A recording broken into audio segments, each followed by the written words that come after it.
is writing in his journal. His hands are shaking, not from the cold.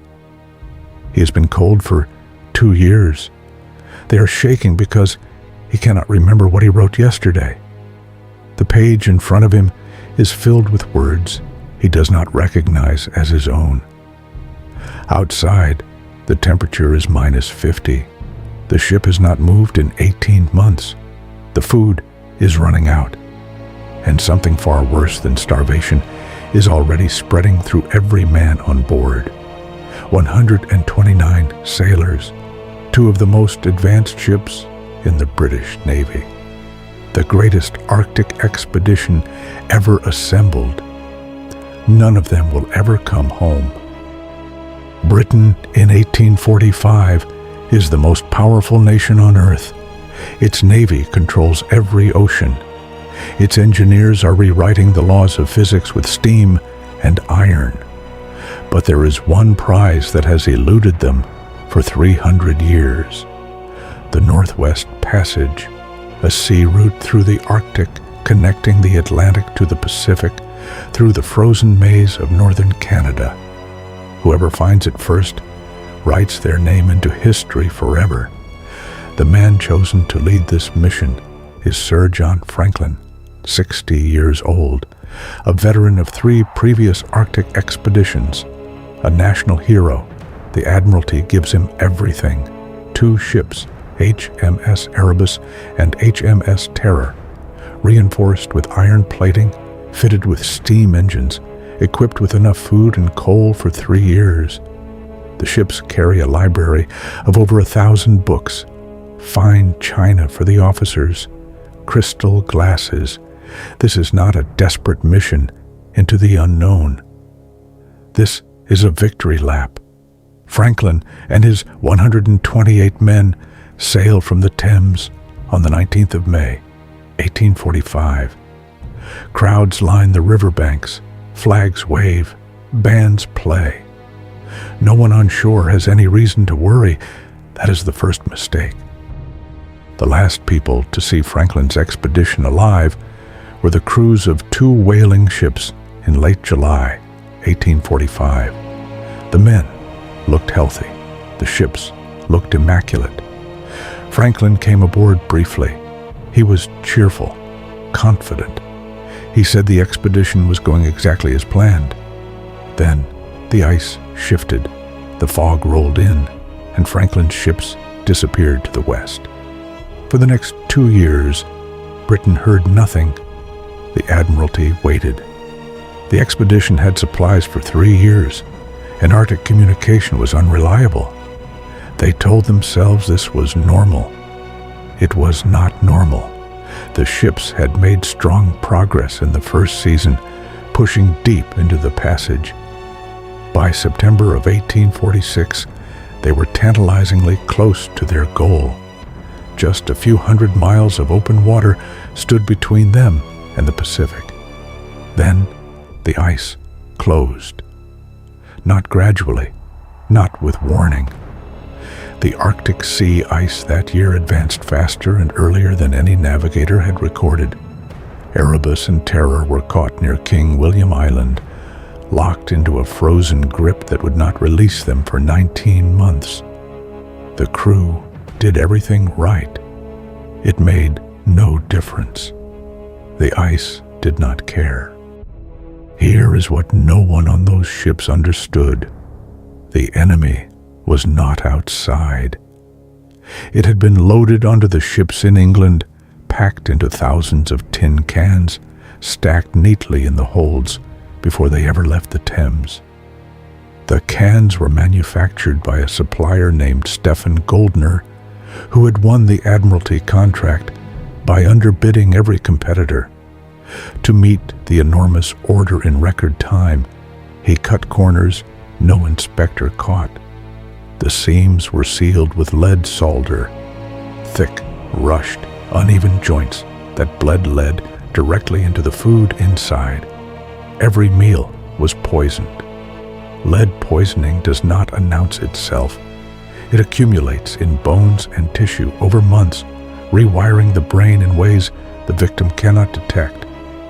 The first symptoms are subtle: fatigue, irritability, difficulty concentrating, easy to dismiss as the natural consequences of a hard Arctic winter. Then the damage deepens, judgment deteriorates, decision-making becomes erratic, paranoia spreads. Men who were trained, disciplined naval officers begin to behave in ways their training never prepared them for. They argue over nothing. They forget orders. They make choices that seem incomprehensible from outside.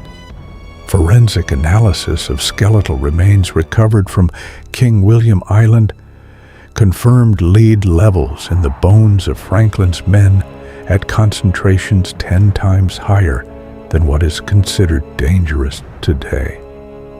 Some individuals showed levels consistent with acute poisoning, severe neurological damage within weeks. These men were not just starving and freezing, they were losing their minds, and they did not know it. Franklin died in June of 1847. Command passed to Captain Francis Crozier, a careful man, a realist. He looked at the situation clearly. 24 men already dead, food supply compromised, ships still locked in ice. He made a decision. They would abandon the ships and walk south across King William Island toward the Canadian mainland. 105 men, lifeboats, sledges, whatever supplies remained.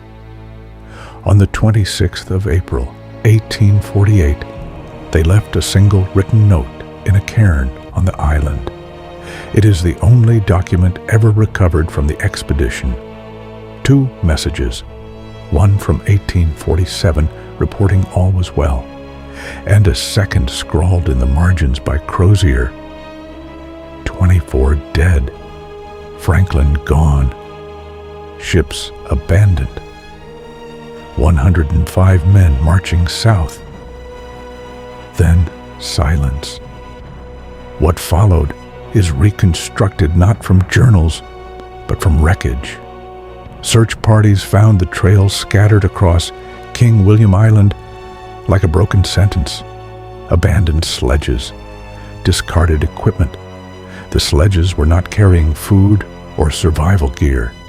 They were carrying silverware, fine china, a writing desk, a copy of a novel, a lightning rod. This is what lead poisoning does to judgment.